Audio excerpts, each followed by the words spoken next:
আমাদের physical development, mental intellectual ডেভেলপমেন্টের জন্য, আর তারবিয়া যেটা এটা আমাদের স্পিরিচুয়াল ডেভেলপমেন্টের জন্য।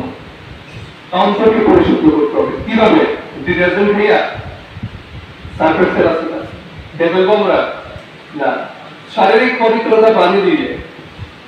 আর আধ্যাত্মিক পবিত্রতা হচ্ছে জিকির মাধ্যমে। তবে জিকিরের আগে আমাদের যে শর্ত হচ্ছে, শরীর যেভাবে রুগ্ন হয়, রোগাক্রান্ত হয়, অন্তর কি হয় ওটা বুঝেন আপনারা? শরীর রোগাক্রান্ত হয় না, শারীরিক রোগ আছে না, ডায়াবেটিস, প্রেশার, গায়ের জ্বর, মাথা ব্যথা, ক্যান্সার আছে না, এগুলোতে আধ্যাত্মিক রোগ আছে। আধ্যাত্মিক রোগ যেটা, এগুলো অন্তরের সাথে রিলেটেড, এটা শরীরে না। তবে অন্তর যদি রোগাক্রান্ত হয়, এটা প্রকাশ পাবে কোথায়? বডিতে। অন্তর যে রোগাক্রান্ত কিভাবে বুঝবো? এটা চলনে, বলনে, কথনে, মননে আপনি প্রকাশ পাবেন। ঠিক আছে? কারণ আপনি কি দ্বারা পরিচালিত? আপনার অন্তর দ্বারা পরিচালিত। সুতরাং অন্তর যদি রোগাক্রান্ত হয়, আপনার বডিতে প্রকাশ পাবে, আপনার বচনে প্রকাশ পাবে, আপনার মুআমালাতে, লেনদেনে প্রকাশ পাবে।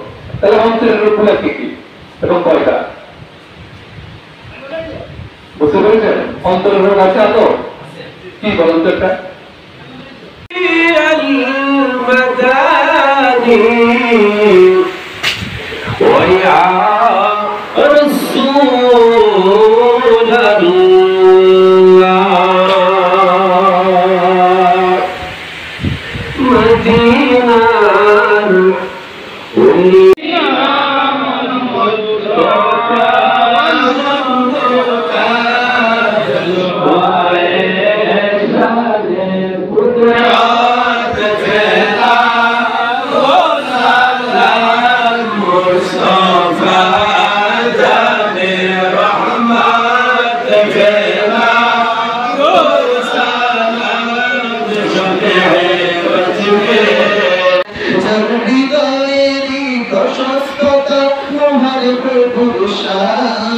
সারা বিশ্ব তাহার জিকির করে খোদায়ে করে।